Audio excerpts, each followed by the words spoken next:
Can agriculture and solar power exist in a mutually beneficial relationship? It would seem so. Many examples exist. Here in Michigan, there's an orchard in Antrim County that successfully installed a solar array to power part of its operations. At the University of Massachusetts, a research trial installed solar panels elevated and spaced apart so that sunlight reached crops and grass beneath the array. The University of Minnesota put solar panels on a dairy farm that produced enough electricity to run the farm, as well as providing shade and comfort for the cattle. Another solar farm in Minnesota seeds the ground below panels with a native prairie mix, whose flowers attract bees, butterflies, and notably encourage monarch breeding. Our speaker today, Charles Gould, has long experience in combining solar and agriculture in Michigan. He is one of the authors of a new report from MSU Extension entitled Planning and Zoning for Solar Energy Systems, a guide for Michigan local governments. The report will help communities develop zoning ordinances that support and encourage the type of agriculture solar projects they want. He will describe dual use, the concept lying at the heart of making solar compatible with agriculture. Dual use employs land management practices, such as encouraging pollinator habitat and restoring native plant ecosystems that protect specific species or provide for carbon sequestration and soil health.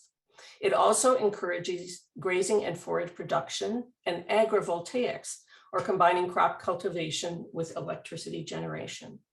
And folks, we will be putting links to the zoning guide and other other links of interest on this topic in the chat, so wait for that. Charles Gould is an MSU Extension Educator who provides relevant expertise in the areas of renewable energy and energy conservation to Michigan farmers and agribusiness that enable them to be sustainable now and in the future. He has particular expertise in agrovoltaics, bioenergy crop production, implementing on-farm energy conservation measures, and creating value-added products from newer and bioenergy crops. Welcome, Charles. Thank you, Shelley. It is a pleasure and a privilege to be here with this distinguished group of individuals. And I hope that what I have to share with you today is uplifting and educational and will help shape your opinions about agriculture and solar development. Okay, so I want to preface this, my presentation, the time we spend together here, acknowledging that there's probably not a whole lot of you that are or have a farm background. So why would a group of urban individuals be concerned about agriculture and solar?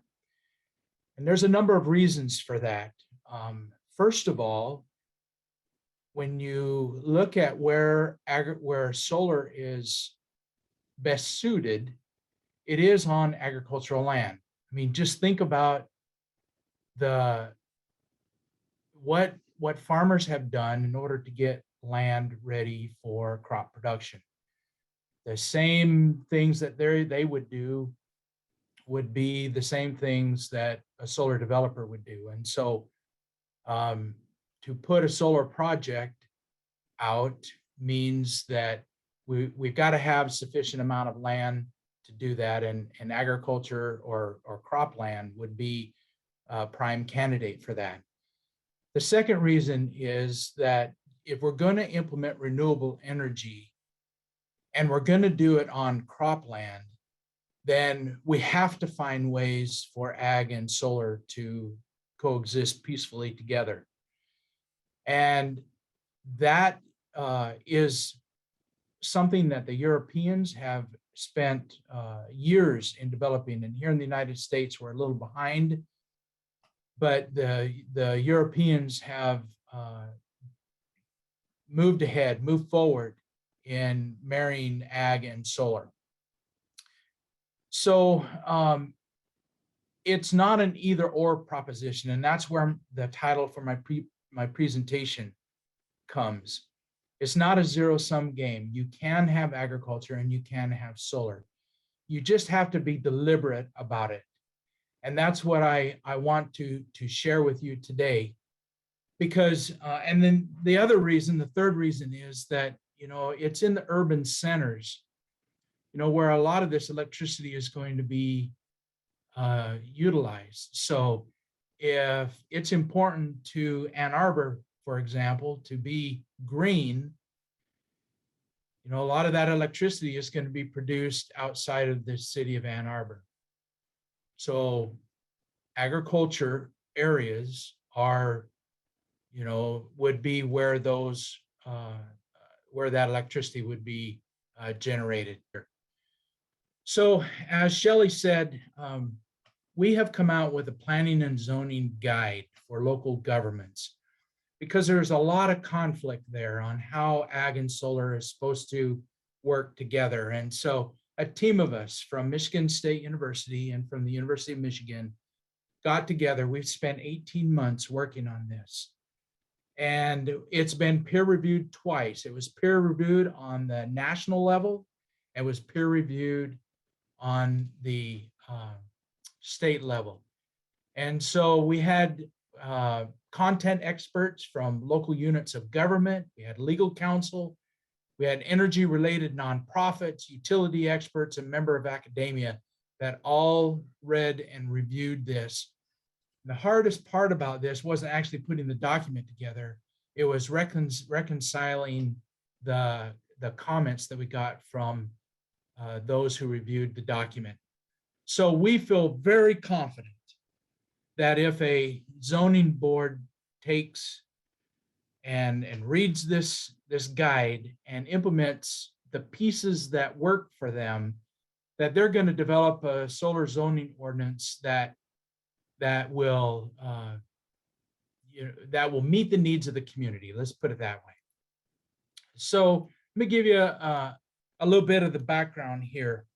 You know, Michigan really does have a diverse energy future that's been set in motion by both DTE and Consumers Energy. For example, DTE intends to, well, they expect to have over 10 million solar panels generating power for their customers. And Consumers Energy has announced plans to build roughly 8,000 megawatts of solar power by 2040. So those are some pretty bold plans.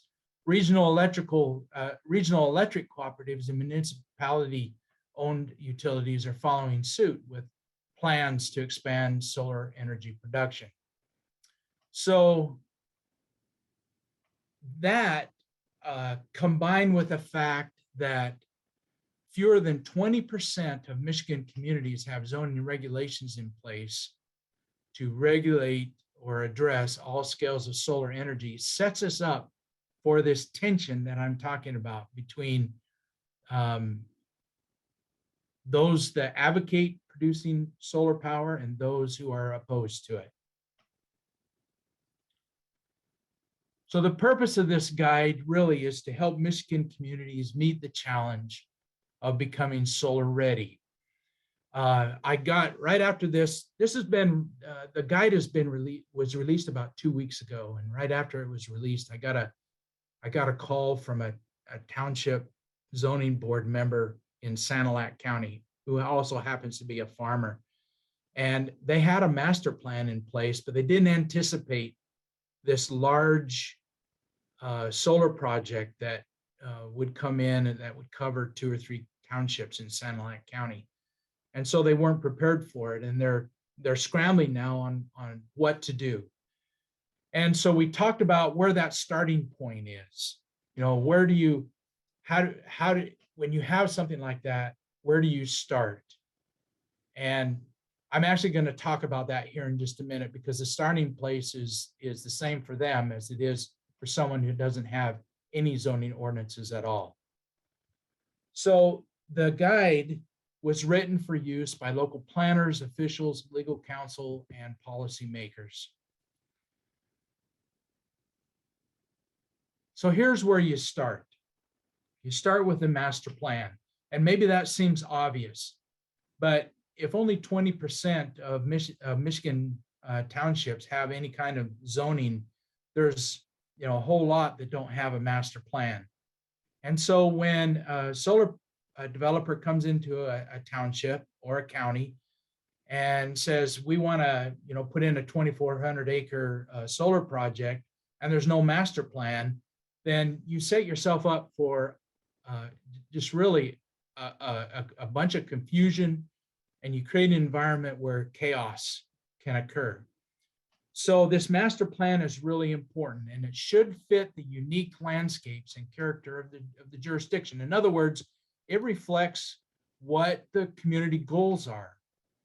And those community goals can be things like resiliency or economic development or farmland preservation, climate action, energy generation. I mean, what that master plan can outline in terms of what the community feels is important really is really broad, but that should drive the solar ordinance development, not the other way around. And that's what we're seeing throughout the state, is that the solar zoning ordinances are driving the master plan. So, our recommendation is just to, step back, take a look at that master plan. Does it reflect what the community values? And if it doesn't, then you make a change to that master plan. If it does, then you move into that solar ordinance. And I would even say now that this guide has been developed, it might be an exercise a zoning board would want to go through to see how robust their current solar ordinance is in relation to what is recommended in the guide. Another thing I really want to point out here, that MSU Extension's position, I want to be real clear on this, is that the first place that we put a solar project is not on prime farmland. Okay. So we look at other options first. Now that's kind of a slippery slope in the sense that I've had a lot of farmers tell me that, profit margins in agriculture are really slim. There's not a whole lot of, the farmer kind of takes what the market gives them, unless they have a niche market and they're able to set their own prices. And that's generally not the case. So a farmer plays the futures market, locks in a price, or if they don't play the futures market, then they get whatever they get. And so, as I mentioned, profit margins have been really slim. And so when they have an up year, they're able to bank cash, and when they have down years, they draw on that cash to get them through. And here over the last couple of years, there's been a lot of drawdown on cash resources in order to keep farms afloat. In fact, we've lost 30%, roughly 30% of our dairy farms here in the state. We are still, I believe, we're ranked number 10 in milk production in the United States.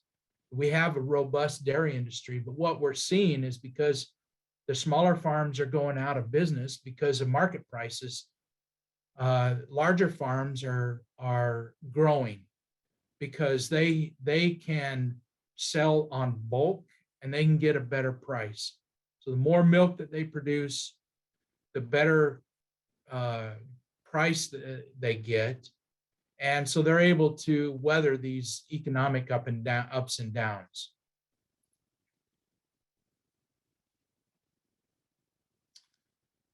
So moving on here. So I wanted to be sure that we understood what farmland preservation was, because when we talk about a goal for a town, for a community. Farmland preservation is part of that. We have a program in the state called Farmland Preservation and Open Spaces that really does a nice job of preserving farmland.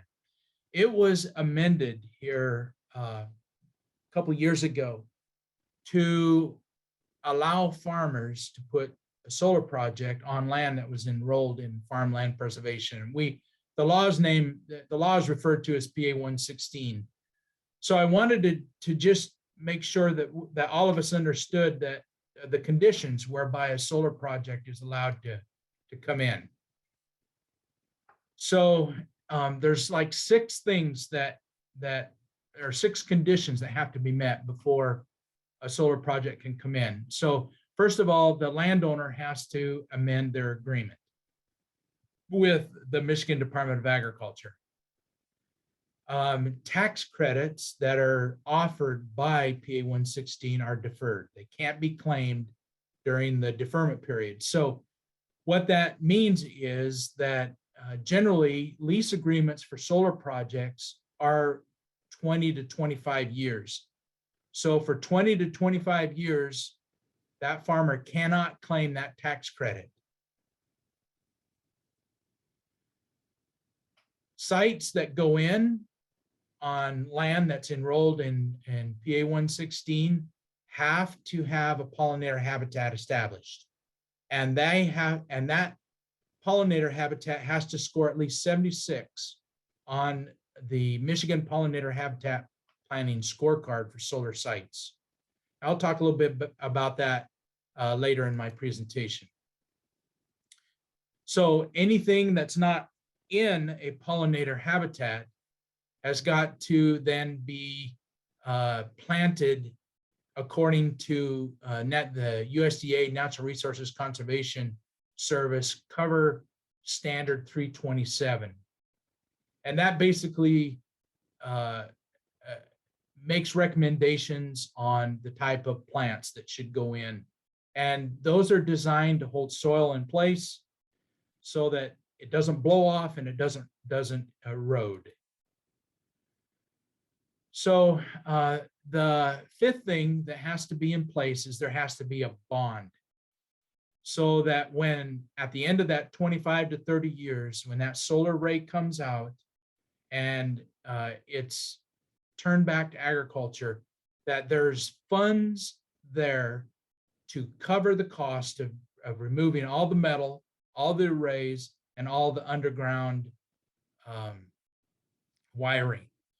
And so that bond is not only for PA 116, but it's part of all lease agreements that there's a bond that at the end of that project, the infrastructure that was generating electricity is removed. And then that an assurance that the land can be returned to agricultural uses at the end of the deferment period. I was talking with a farmer here not long ago who really was in favor of this, of putting a solar project on his land for 2 reasons. Because the first one is he wanted to go into organic food production, organic crop production. And he saw this as a way that he could let the land rest. And then at the end of the lease agreement, after everything was removed, then he had, he had land that would meet the requirements for organic crop production. The other thing is that lease agreements, the per acre rate for lease agreements averages between $500 and $1,200 an acre. The state average is about $800. And he was being offered $1,000 an acre at the time that we talked, and he couldn't produce a crop for that kind of money. So it was a win-win for him. That land being able to rest and then going into organic crop production, and then getting paid that kind of money. It was just a real benefit for him. Okay, so circling back to the community master plan. So, and this is a point that I made earlier. So after that master plan has been developed, then the zoning ordinance can go in, or it can be amended to support the kind of solar electric system or solar energy system that the community would like, and that meets its goals. Okay, so there are 5 sections in the guide. So the background and purpose really just kind of lays out the reason for producing the guide, which I've already explained. And then the second section talks about the solar energy that we have here in Michigan, which you know, a lot of people say, oh, we don't have good sun here. We don't have enough sun to produce electricity. And that's hogwash.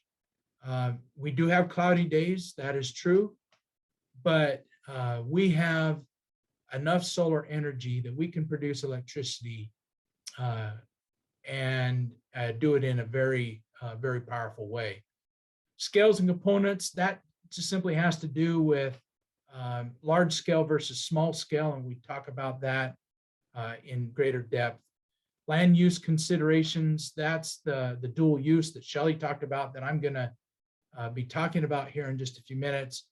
And then we provide language for sample zoning for solar energy systems.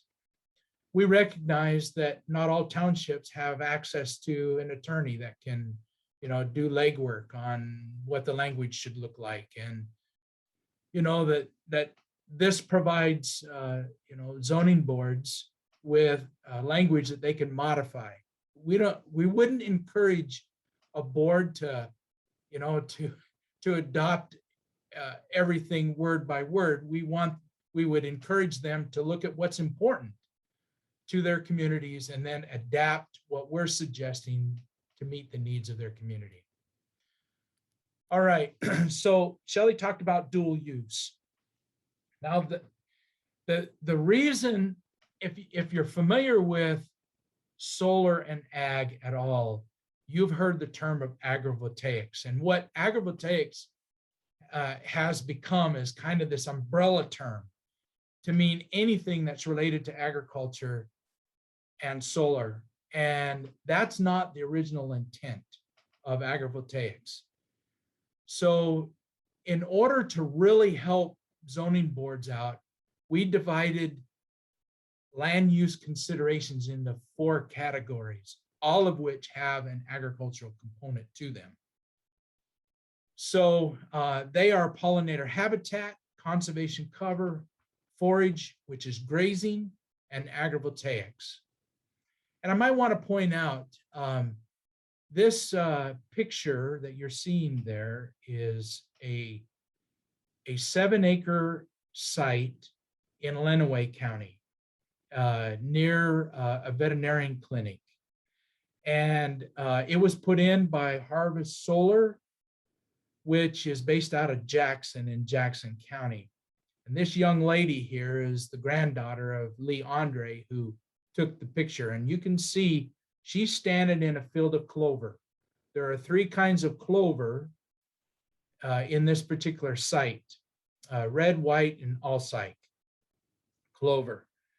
And as you can see, you know, her knee is right there. There's a nice stand of clover here. And what we realized a little bit too late is we could have brought mowing equipment in. We could have mowed this in between the solar arrays and brought a baler in and baled it for horse hay. It would have made outstanding horse feed had we been able to do that. So I'm going to talk a little bit about each one of those, all 4 of those. And then I have some specific things that I've been asked to cover at the end of my presentation, and then we'll open it up for question and answer. So pollinator habitat. probably gets the most coverage when we talk about a solar site. And in Michigan, as I've already mentioned, any land that is in the Farmland Preservation Program has to meet the score of 76 or more on the scorecard. And the scorecard looks like this. So this is really a tool to help solar developers figure out, what needs to go in up front. So this is a planning tool. It's not the long-term maintenance tool. And we're working on that. We had a meeting last week with the Michigan Department, actually it was Monday, I'm sorry, with Michigan Department of Agriculture. And they're looking at how do you verify that the pollinator planting that went in based on this scorecard really did meet the score of 76. And so we talked about that. And one of the things that we're developing through MSU Extension is a training program that that anybody who puts a pollinator planting in is going to have to do. And then MDARD will have a third-party verifier that will verify that it was put in correctly. And then the other thing that came out of this meeting is we're developing a maintenance curriculum that we'll have online for anyone who is going to be maintaining those sites. What we don't want to have happen is a pollinator planting to go in and after a couple of years it's thistle and autumn olive and things like that. That is absolutely not what we want. And we know that pollinator plantings can go in. They've been successful in other areas of the United States, so there's no reason why they can't be successful here. The thing that we have to do, though, is we have to temper expectations. I was given this little, I don't know, quip, I guess, here a couple of days ago when it comes to pollinator habitat establishment. And it's this: the first year they sleep, the second year they creep, and the third year they leap. So we can't expect pollinator planting when it goes in to, just be a beautiful showcase. That doesn't typically happen until the third year and beyond. I want to talk just really briefly about why pollinator habitat is important to agriculture. There are very few crops really very few fruits and vegetables that we eat that don't require some kind of pollinating step. And so if we don't have pollinating insects, it really impacts the food chain, our ability to have fruits and vegetables. The other thing that we've learned is that pollinators, let's take soybeans, for example. Soybeans self-pollinate, but they lose a lot of pods because the self-pollination process is not perfect. And so what they've discovered is when you have a pollinator habitat, those pollinating insects will forage out into those soybean fields. They will assist the self-pollination process, and then which then results in an increase in soybean yield. And so Dr. Rufus Isaacs with MSU has looked at the impact of pollinator plantings on blueberries, for example, who require pollination, and they found that there's a yield increase. And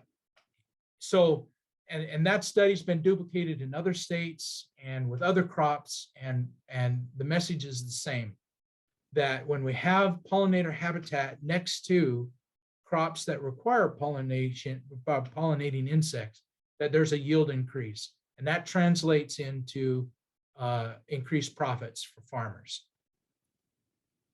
Okay, so let's talk about the conservation cover. So the thing about conservation cover, and I mean, just this picture here is just to illustrate what that might look like. But the goals of a conservation cover are going to be Michigan specific. This picture was taken from Iowa, but it's going to be Michigan specific. So we put in a conservation cover that targets specific species or specific insects or a specific ecosystem service. So if carbon sequestration or soil health is really important to us, we put this conservation cover in. Now it's going to, as you can see in this picture here, there's going to be some pollinating plants. And so there will be some overlap between pollinating establishing pollinator habitat and conservation cover. Those two concepts can be combined.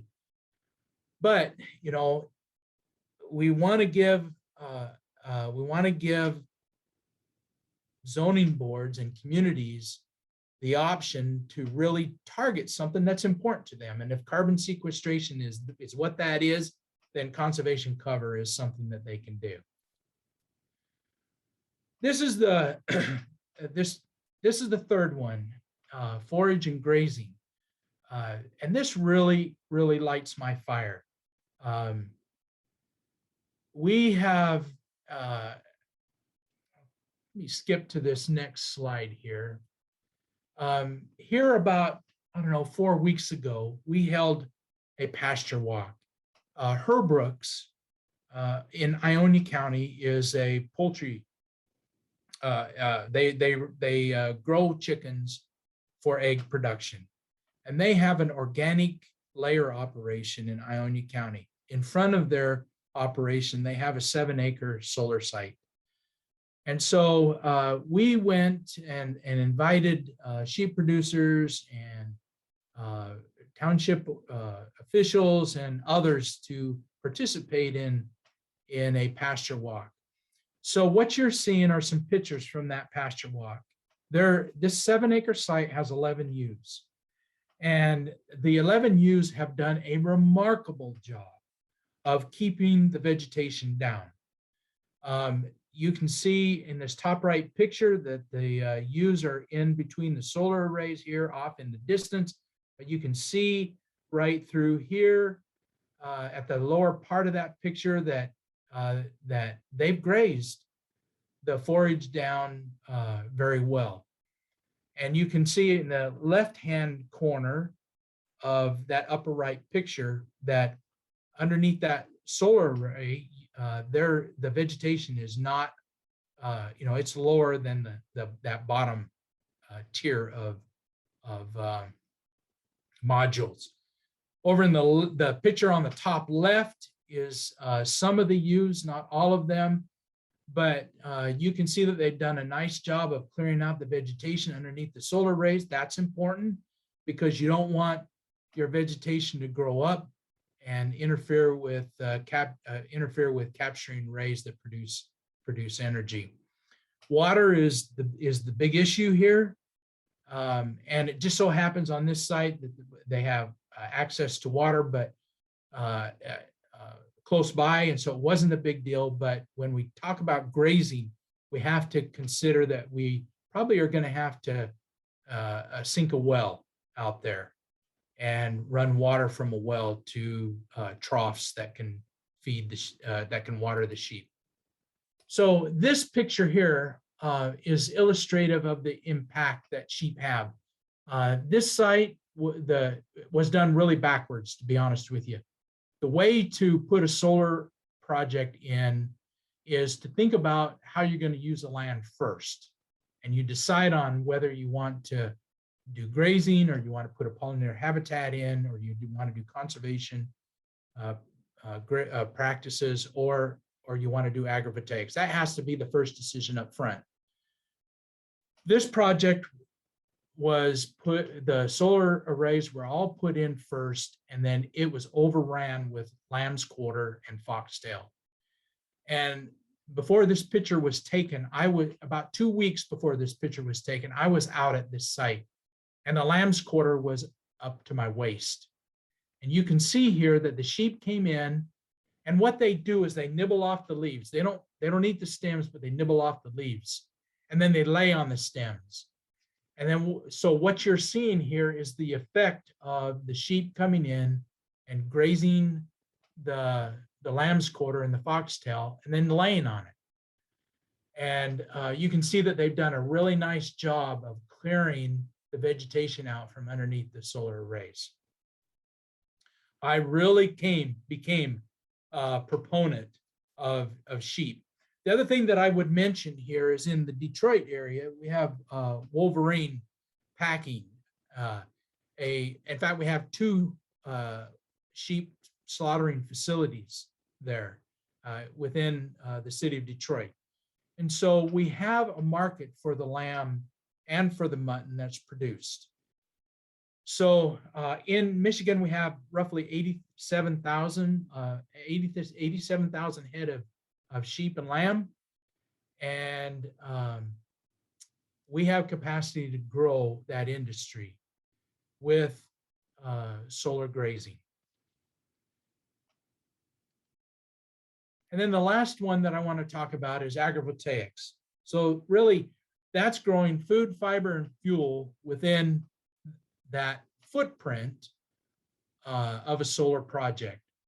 So we have here, vegetable crops that share the land with solar panels. And what some of the research that is coming out of, say, the University of Arizona is showing that crops that are grown underneath solar arrays do very well because the water is not evaporated.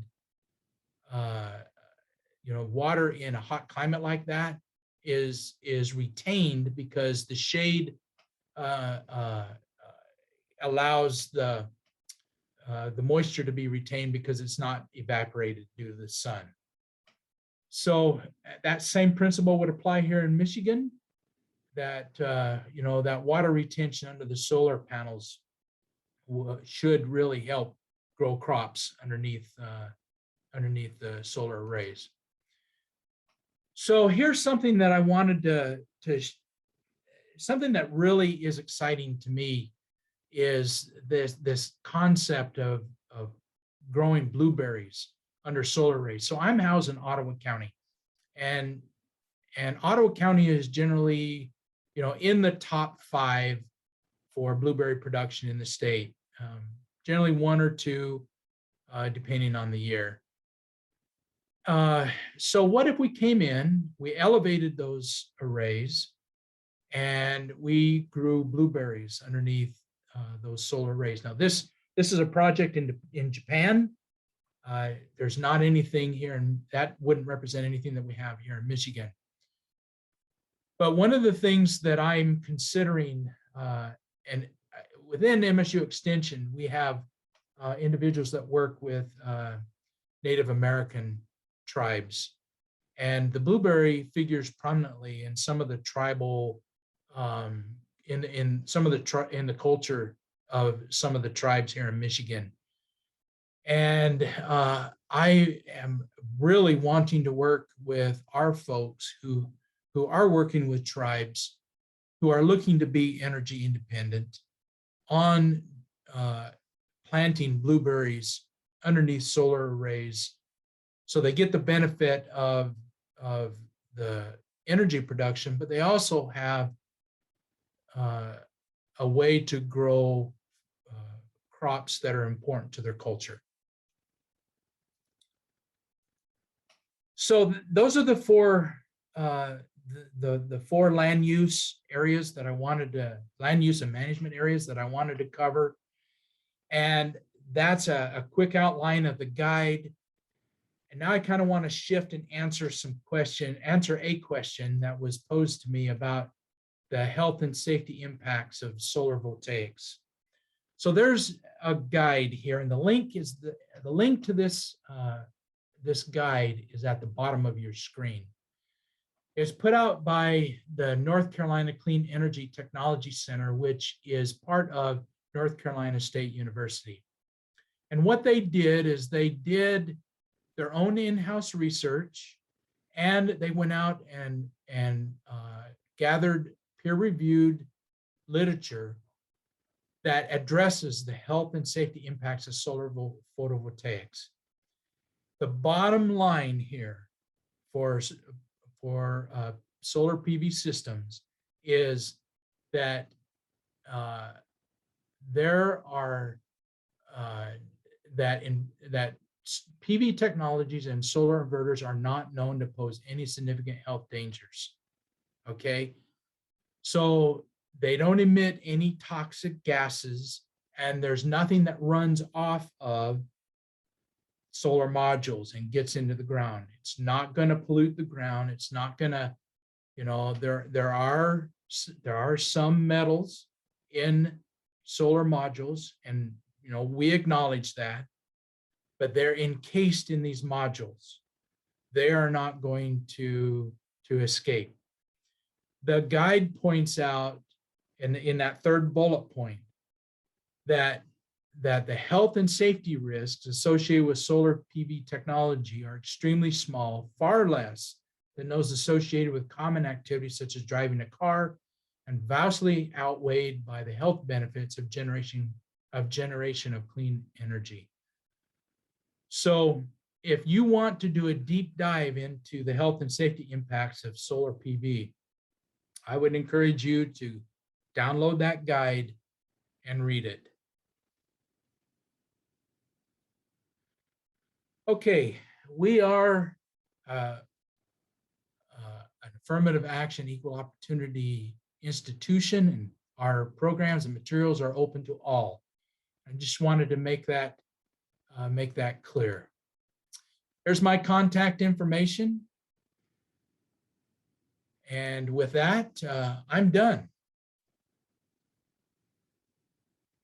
And I can answer questions. We have quite a few questions for you. As you can see, there's some in the chat. I want to first ask some that we got in from people who registered and sent us questions.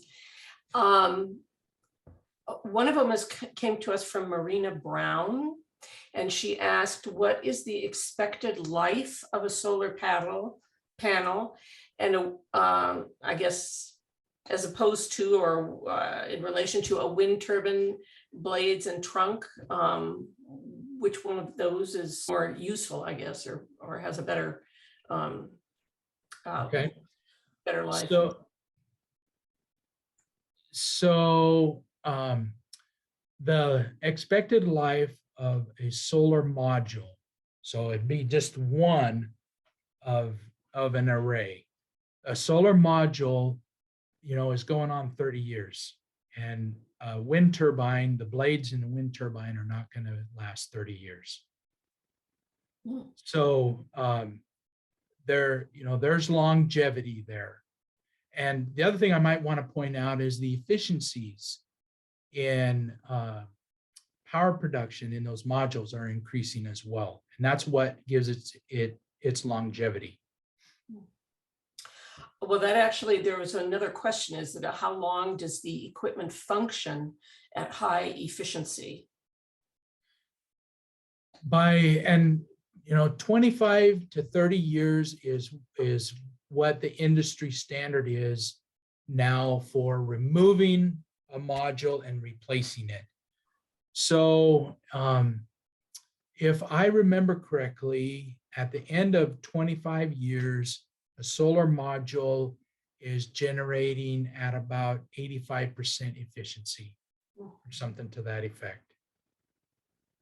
Okay, another question that I think is related to that is the when you are decommissioning, and I know you addressed that question to a certain extent in your remarks, but when you're decommissioning or removing the system, what about recycling the materials that are used in that system? You've already mentioned that the panels themselves may still have quite a useful life for, let's say, a residential application. But what about some of the other things that are required for an installation? Yeah, so to be transparent, really the solar industry is in its infancy. And so we are, the solar industry is trying to answer the very questions that you're asking. But when the modules are done in a commercial or in a utility project, they can be repurposed for different uses. And one of those uses would be to go back into to be used in a homeowner situation. 85% efficiency is still great. And if you can buy a solar module at a fraction of the cost, as compared to new, then why wouldn't you do that? You just have to add a few more modules to make up to match the power need that you have. So in terms of the racking systems and the wiring and everything, there's no reason why that couldn't be repurposed. And if it couldn't be repurposed, then it certainly could be recycled. But these are issues that the industry is working through, and they recognize that the perception of the solar industry is that it's green, and so they need to do things that will maintain that perception and aren't greenwashed. Let's put it that way. Certainly don't need that. Yeah. Okay, so I'm going to move to some of the questions in the chat, and one of them is from our member who's on our advocacy committee.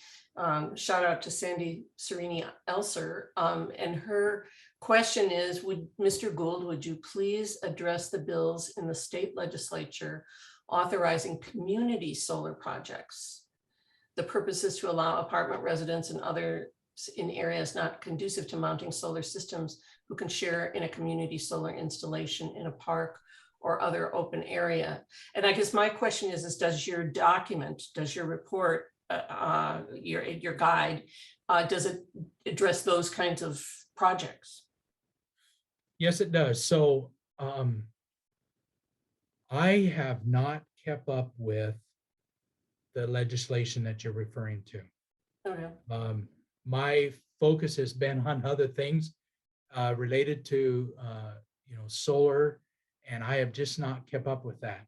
But I can tell you that we deliberately designed the guide to address small solar installations, community solar installations, and the utility scale installation. So that if that guide does not address that specific question, and I don't have the answer for that, I do have colleagues who can answer that question in terms of the legislation. Okay. All right, so I guess we also have a note that the committee solar bills are HB, for our audience, HB 4715 and 4716, and should be coming up for a hearing soon before the House Energy Committee. The next question, and it's from my colleague Teresa, and I have to say that I was a little confused about this too. The rationale behind deferring the tax credits for 20 to 25 years while you're doing the solar installation. Maybe if you could run through that again. Why is that advantageous to a farmer who wants to put a solar installation on his land? Okay, so the carrot for farmers to put their land in farmland preservation is the tax. It is not having to pay that tax. So that benefit is deferred while the solar project is there, because there's another, I guess we could think about it as another source of income coming into the farm. What Michigan Department of Agriculture and Rural Development doesn't want, or is for that tax benefit to be gained while land is in a solar project. So it's in sense double dipping. I see. We have another question from Janet Kiley, and this is like changing the subject a bit, but she is asking about the costs of decommissioning. She says that you had mentioned it, but that her understanding is that the decommissioning costs have been very underestimated. Like it's $250,000 versus it actually costing $2 million. So is the farmer then left with a huge financial burden? Is that, can you address that? The farmer is not left with the burden. And I've looked at a lot of lease agreements. The lease agreement, the solar developer, whoever owns that solar project, is responsible for the removal of all the infrastructure there on the land. I've never seen a lease agreement that says if there's a default, then it becomes the farmer's responsibility. Never seen that. And I've looked at a lot of lease agreements. That's why this bond is so important.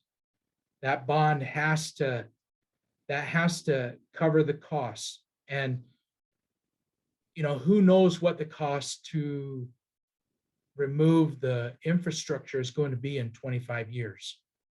And we don't know that. So I don't have a good handle on what it costs to take something out because we've not had a solar project go out. We don't have any examples to show. There's nothing, there's just, solar projects are going in, they're not coming out. So we don't know. So we're, in essence, kind of flying blind in terms of what that actual cost is.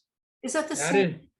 Is that the case with Europe? In Europe, you had mentioned how they're really far ahead of us in this. Is that the case with them too, that the projects haven't come out yet? Well, yes, that is the case. Yeah. They're further ahead of us, but they've not, at least to my understanding, they've not had any solar projects that have come out. So, but it is, the risk of that cost is taken on by whoever it is, DTE or, some independent power company or whatever. Okay, I understand. Right. So the take home message here is that the bond language has to reflect the fact that, we don't know what the removal cost is going to be in 25 years. Okay. So, that's the hedge. Yeah, okay. So another question is, I don't know if this is under the purview of your report, but could farmers rent out little pieces of land under their solar panels to folks who would want to garden or do smaller scale farming? I'm thinking if the land under the solar panels may not lend itself well to larger scale commodity type farming due to constraints on equipment or use, whatever. So, I mean, I guess that's up to the farmer, is that right? Actually, no. Oh. It's going to be up to the solar developer. Okay. And we have two camps of solar developers. We have solar developers who welcome land conservation and management with open arms. And they welcome the production of crops. And then there are others who say no one gets on site except for individuals that have vegetation management responsibilities and those who work for us. And that's it. So that's a decision that communities, they really need to, part of that due diligence of a solar, solar company is what are their feelings toward various land use strategies. And then that ties back to that master plan that says, this is what our community values. And so solar developers that line up with the values in that master plan that the community wants, then are going to be able to really fulfill what the goals of the community are. So that's a good way to winnow out solar developers who aren't interested in land conservation or management. Do you find there's more of one than the other? I find that there's an openness. Let me just frame it like this. There's an openness for most solar developers towards land management and conservation. I have told solar developers that if they ever expect to put solar projects in rural Michigan, they have to have an ag component to it. They're not going to get in. And so there is an openness to discuss, what that looks like. So, so I've heard, I don't know if this is so true in Michigan, but I have heard that there are places where big power companies or solar developers go in and just buy up tracts of land that they want to put solar, solar developments on. And so it's kind of outside, they own the land and it's kind of outside what the community wants. Is that a problem here in Michigan, or is that a problem elsewhere? Well, it's happening. Yeah. Large tracts of land are being purchased and some are being developed for solar project. Others are just kind of held in, limbo, so to speak, until something happens. But I really think if community, I think a lot of the negative things that are associated with solar development could really be alleviated if communities would just simply look at their master plan and figure out what they want, what is reasonable. And I might add a caution here that some communities are using zoning as a weapon to keep solar projects out. And so what they're doing is they're putting in restrictions against solar project development that are not the same for similar land uses. And so when communities are doing that, they set themselves up for lawsuits. So that's one of the things that the guide really helps a community work through is, and emphasizes that if you're going to have a land used for this practice, and it's similar to a practice that a solar developer would want to do, you can't make it less restrictive for a solar development. If you do, then you need to make it less restrictive for this other land use practice. So. Okay. There's a comment here, you indicated from John Allison, you indicated that the MSU Extension position is that the first place to put solar is not on prime farmland. Please expand on that statement. There are 8 classifications of soil in Michigan that's delineated by the Natural Resources Conservation Service. All right, so the top 3 are suitable for crop production. What we're using an established tool to help pass judgment on land that's suitable for crop production. And so a community can go into, you can use the guide, go into the Natural Resources Conservation, understand where those classifications of land suitable for ag production. And so as we were looking at this and really trying to decide on, how would a community make a decision on the type of land and make some kind of educated designation for its use, that's how we addressed it, is through those 8 soil classifications. So if a community decides that they want, that prime ag land is something that they it is okay for solar development, then they have some justification for doing that. But our position really came out of the fact that if it's prime ag land, it should stay in crop production. I mean, prime ag land is a limited resource that we have. We can't make any more prime ag land. It is what it is. And so if farmland preservation is important to a community, then that master plan probably should say there will be no solar projects going in on farmland preservation that's designated in this category as defined by the Natural Resources Conservation Service. You have an answer. What are the pros and cons for solar versus wind in ag? This is also from John Allison. And I know I've seen a lot of wind farms, as I drive up north. Right. Yeah, so. Okay. So the big advantage for wind is its footprint, because a farmer can farm around the base, the pedestal of a wind turbine. That's the biggest advantage. But you don't have moving parts with solar like you do with wind. Okay, now the caveat to that is there are solar projects that are going in where the arrays follow the sun.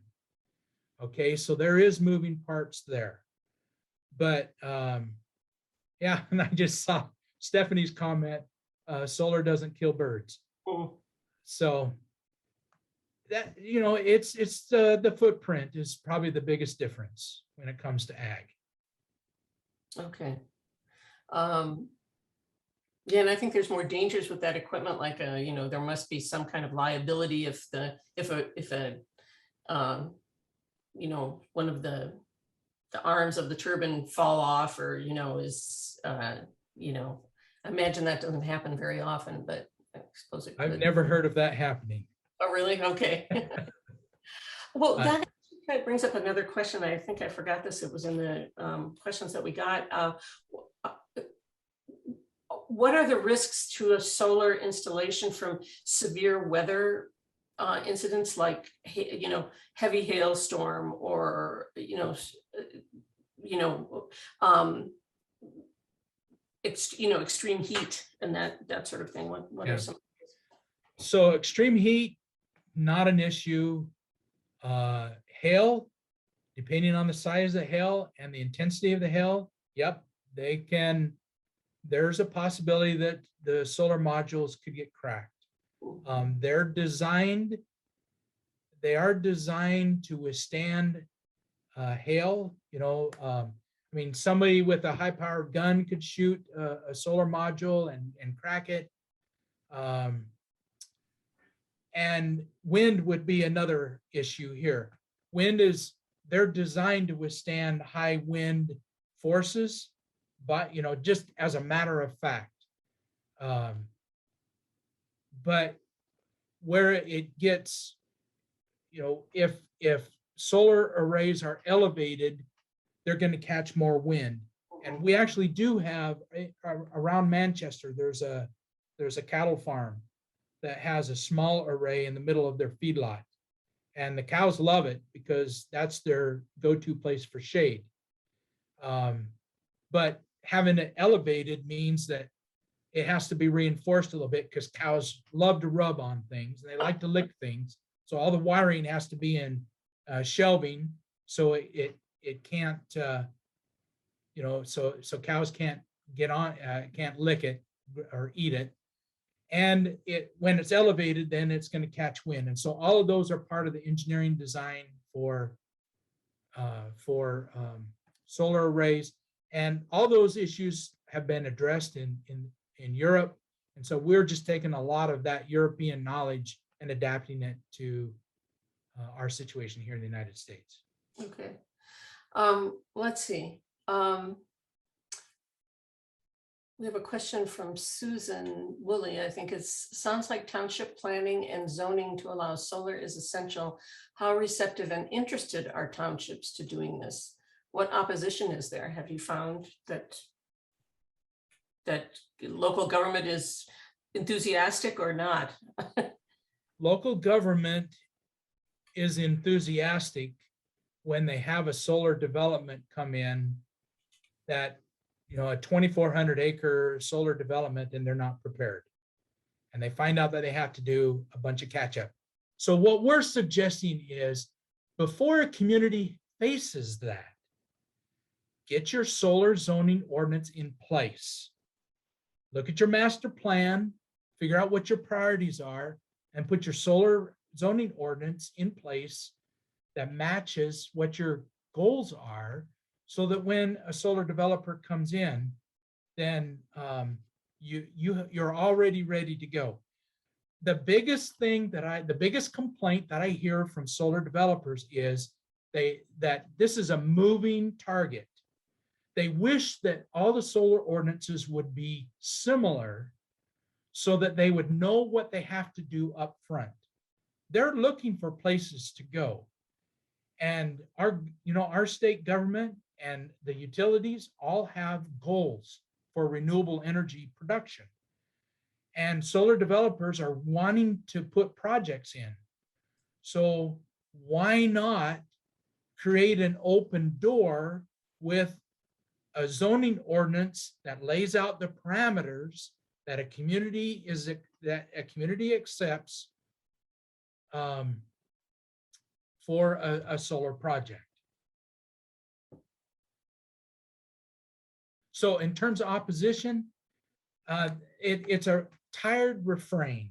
And if I can be frank, and I don't want to offend anybody, but it's a tired refrain. Oh, it has, solar modules have heavy metals in it, and they pollute, and they emit things, and glare is a huge one. That is the one I'm so tired of hearing. The goal of a solar module is to absorb sunlight. If there's glare, that means they're not efficient.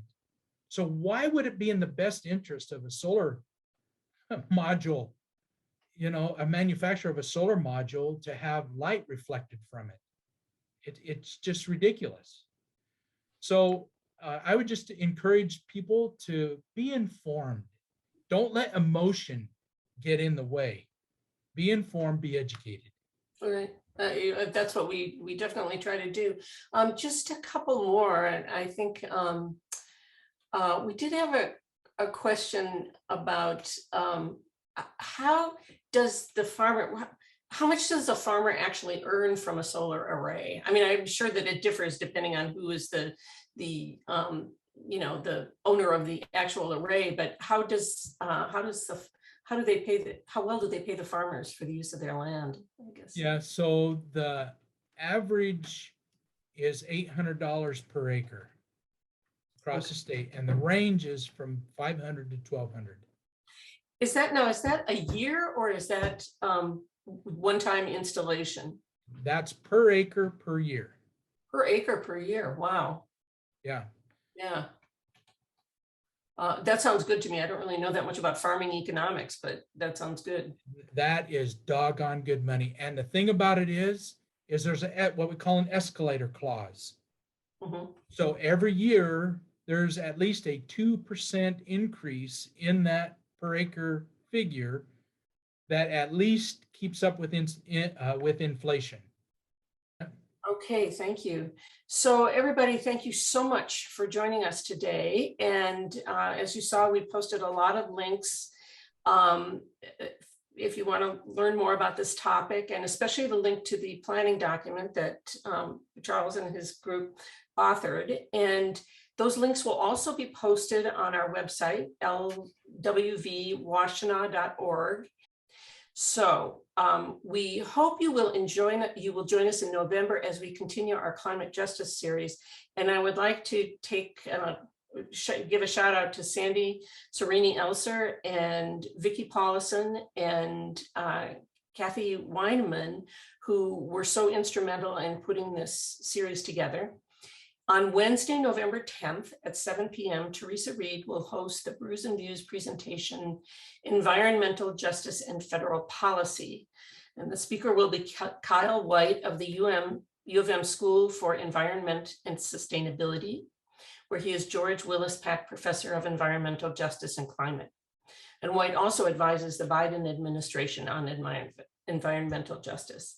And on Friday, November 19th, we'll be doing the third Friday and not the fourth, because the fourth is right after Thanksgiving. Lunch and Learn at noon will host the presentation, Detroit's Most Polluted Zip Code, History, Science, and Environmental Justice, with speaker Gavin Edwards, EMU Professor of Chemistry at the Environmental Science and Society Interdisciplinary Program. We would like to thank all our current members of the League of Women Voters for your support. And if you're not yet a member, consider joining the League. You could find information on how to do that on our website.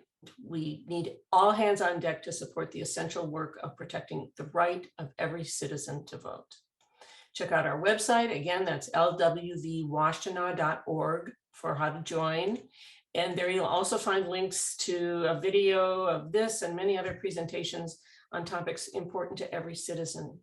So stay safe, stay well, and stay informed and active in your government. And with that, I would like to thank Charles Gould. I learned so many new things today, so thank you so much.